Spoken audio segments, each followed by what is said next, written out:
हमारे YouTube channel पर आपका स्वागत है। ये हमारा ज्ञानवर्धक वीडियो है, चैनल है और इसमें हम रोज कुछ ऐसा डालते हैं, वीडियो बनाते हैं जो दैनिक जीवन में हम यूज करते हैं और उसका सीधा संबंध मैथमेटिक्स और फिजिक्स से है। ऐसी जीवन की घटनाएं जो देखने में नहीं लगती और जनरल लगती हैं, लेकिन वो मैथमेटिक्स या फिजिक्स से रिलेटेड होती हैं। वहां का कोई फार्मूला लग रहा होता है। तो इसी तरीके की आज एक और अ, घटना, एक और बात मैं आपको बताने जा रहा हूँ। मेरे चैनल को अगर सब्सक्राइब नहीं किया है आपने तो कर लीजिए, जिससे मैं जो भी जानकारी दूँ आपको और आपसे संबंधित किसी को भी वो जानकारी प्राप्त हो जाए। और इसको शेयर भी करिए। ज्ञानवर्धक वीडियो है ना, तो जो बच्चे कंपटीशन के लिए तैयारी कर रहे हैं उनके नॉलेज में भी जो एक्स्ट्रा टाइम बचता है, इसके लिए स्पेशल समय ना निकालें, लेकिन अगर समय बचता है आपके पास तो 5-6 मिनट के लिए आप मेरे वीडियो देखिए। अपने आप देखिए तैयार हो रहे होते हैं, आपका कॉन्फिडेंस बढ़ेगा और बहुत सी जानकारियां आपको ऐसी जो दुर्लभ हैं प्राप्त हो जाएंगी। तो आज का विषय है मेरा कि वस्तुएं एक दूसरे से चिपकती क्यों हैं। जैसे पानी में हम हाथ डालते हैं तो पानी मेरे हाथ में चिपक जाता है, किसी भी चीज में। अब पानी, हाथ पर हम तौलिया रख दें तो वो पानी हाथ को छोड़कर तौलिए में क्यों चला जाता है। तो देखिए, ये साइंस में पढ़ाया गया था कि जो सॉलिड्स हैं, लिक्विड हैं, गैस हैं, इनके जो मॉलिक्यूल्स है, जो अणु हैं, वो उनकी स्थिति क्या होती थी, गतिज आणविक संरचना क्या होती थी। तो उस पर आइए हम एक बार चर्चा कर लेते हैं। जो सॉलिड है, जो ठोस होते हैं, उनके अणु बहुत पास पास में होते हैं, उनका आकार भी निश्चित होता है, जिसके कारण वो केवल अपनी जगह अणु कंपन तो कर सकते हैं लेकिन चल नहीं सकते।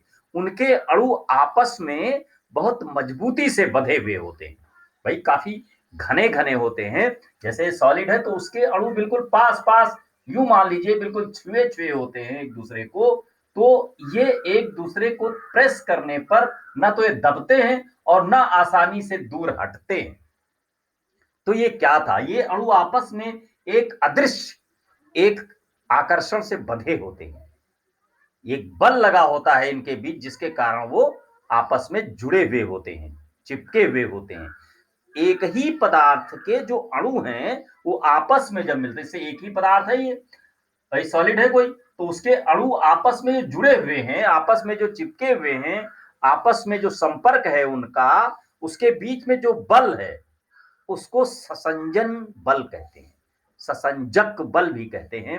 ये ससंजक बल क्या होता है, एक ही पदार्थ के जो अणुओं के बीच में लगने वाला बल ससंजक बल कहलाता है।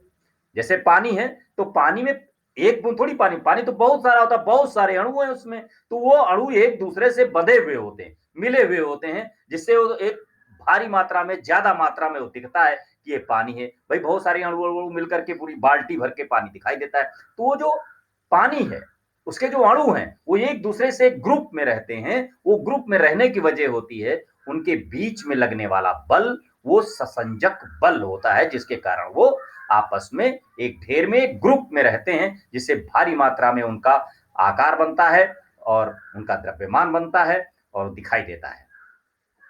सॉलिड में सबसे ज्यादा होता है ये ससंजक बल उनके अणुओं के बीच। द्रव में उसे कम होता है, इसलिए उसके अणु चलते फिरते रहते हैं। जैसे ये द्रव है तो द्रव में अणु दूर दूर होते हैं थोड़ा सा, तो ये प्रेस भी हो सकता है और ये अणु थोड़ा चल भी सकते हैं, जगह होती है इनके पास, आसपास जो जगह होती है जिसके कारण से ये अणु चल सकते हैं और इधर उधर उनको प्रेशर दे करके उनको दबाया भी जा सकता है।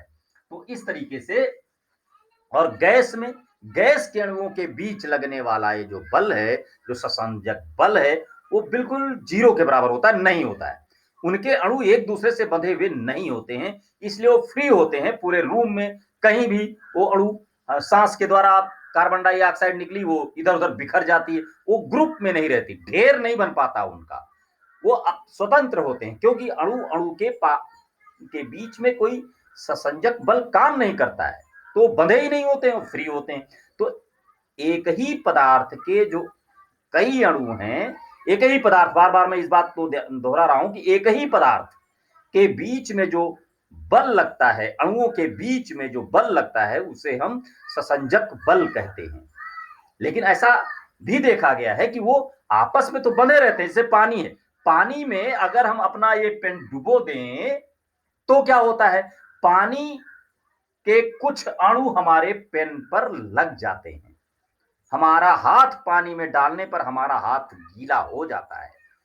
तो इसका मतलब क्या होता है कि ये हमारे हाथ और पानी, इन दोनों के बीच में कोई बल लगा जिसके कारण पानी के अणु पानी को छोड़ करके हमारे हाथ में चिपके।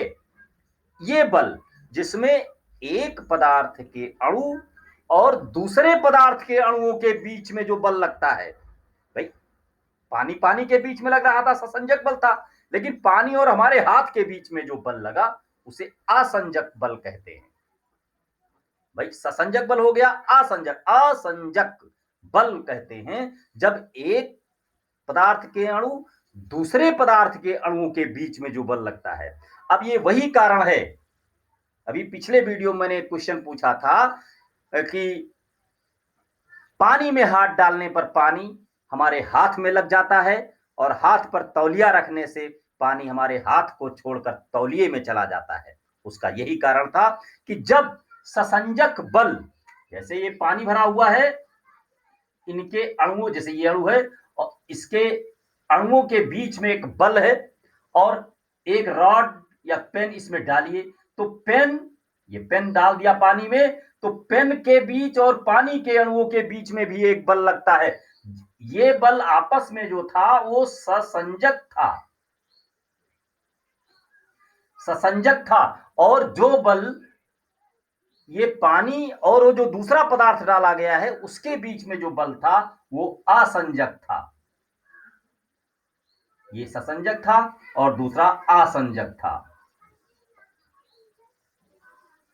तो अगर असंजक बल ज्यादा है, यानी पानी के अणुओं के बीच में जो बल लग रहा है उससे इस रॉड और पानी के बीच के बल से ज्यादा है, तो ये बंधन टूट जाता है और ये अणु, पानी का अणु इस हाथ के साथ दूसरी रॉड के साथ चला जाता है।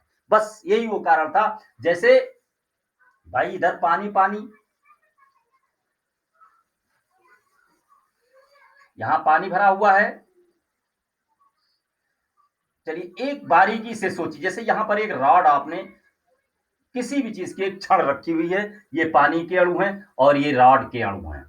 तो अब देखिए ये दूसरा पदार्थ है और ये दूसरा पदार्थ है, ये पानी के अणु पानी के अणुओं के साथ मिला हुआ है, तो ये ससंजक बल के कारण से मिला हुआ है। लेकिन इधर जो दूसरा आया इसमें का बल, जो इस बल से इसके बीच में भी दो वस्तुओं के बीच में जो बल लग रहा है, ये बल अगर इस बल से ज्यादा हुआ तो ये बंधन टूट जाएगा और ये अणु इसके साथ चिपक जाएगा। इस कारण से पानी पानी को छोड़ करके आपके हाथ में या दूसरी जगहों पर चला जाता है, चिपक जाता है। जो वस्तुएं एक दूसरे से चिपक जाती हैं उसका कारण होता है उसके बीच, अगर एक ही पदार्थ है तो ससंजक बल के कारण, अगर दूसरे पदार्थ से चिपकती हैं तो असंजक बल के कारण से ऐसा होता है। जैसे पानी और हाथ के बीच में, हाथ और पानी के बीच में जो असंजक बल था वो पानी पानी के अणुओं के बीच के ससंजक बल से ज्यादा था। और जब तौलिया रखा तो देखिए दो बल आए, जैसे आपने ये हाथ है, हाथ पर पानी है, पानी के अणु हैं और इसी जगह एक तौलिया ले आए, ये तौलिया है, ये तौलिया और ये हाथ और ये पानी। अब हाथ पर पानी लगा हुआ है, हाथ पर पानी लगा हुआ है, यानी हाथ और पानी के बीच में असंजक बल है जिसके कारण ये दोनों चिपके हुए हैं। इसी बीच में आपने ऊपर से तौलिया इसकी संपर्क में लाई, तो अब देखिए दो बल लगने वाले, दो वस्तुएं एक साथ एक दूसरे के आसपास मिलने जा रही हैं, तो इस बल, इस अणु और इस तौलिया के बीच में भी एक बल लगेगा जो असंजक ही होगा, क्योंकि दो अणु हैं, अलग अलग पदार्थ के अणु हैं, तो ये असंजक बल ज्यादा हुआ और ये कम, तो ये अणु हाथ को छोड़ करके तौलिए में चला जाएगा। बस यही प्रक्रिया है कि जिधर बल ज्यादा उधर की ओर अणु खिसक जाते हैं, उससे चिपक जाते हैं, जिसके कारण से पानी अपना स्थान बदलता रहता है। पानी ही क्या, कोई भी चीज आकर्षित कर लेगी अपनी ओर। पानी से पानी निकला, पानी से किसी वस्तु में लगा, उस वस्तु को पोंछ दीजिए दूसरी वस्तु में चला गया।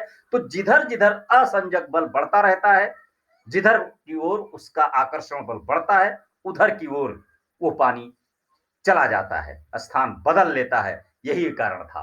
तो ये मेरा ज्ञानवर्धक वीडियो आपको कैसा लग रहा है, इसको देखते रहिए और ज्ञान प्राप्त कीजिए और बच्चों को भी दिखाइए, क्योंकि ये सब छोटी क्लास में कभी ना कभी पढ़ा गया होता था, लेकिन भूल गए हैं हम लोग। याद दिलाने का काम मैं कर रहा हूं, रिवाइज करा रहा हूं। मैं कोई बहुत बड़ी तैयारी नहीं करा रहा हूं, लेकिन आपको वो चीजें बता रहा हूं जहां पर ध्यान आपका बिल्कुल नहीं जाता। बिल्कुल नॉर्मल चीज, दैनिक जीवन में डेली उसका प्रयोग हो रहा है और वहां पर फिजिक्स है। तो मेरे उस प्रश्न का उत्तर भी है ये, और नई जानकारी भी है। तो मैं अब लगातार उत्तर अपने प्रश्नों के, अभी पिछले सप्ताह मैंने जो भी वीडियो डाले 3 4 5, उन सब में मैंने कुछ क्वेश्चंस पूछे हुए थे। अब उनके मैं जवाब देने के स्थिति में हूं। मैं सबको एक एक करके जवाब देता रहूंगा। जीवन में जो प्रयोग हो रहा है उनके बारे में भी। मेरे चैनल को सब्सक्राइब कर लीजिए और दूसरों को शेयर कीजिए, लाइक कीजिए, कमेंट कीजिए, मुझे बहुत अच्छा लगेगा। धन्यवाद।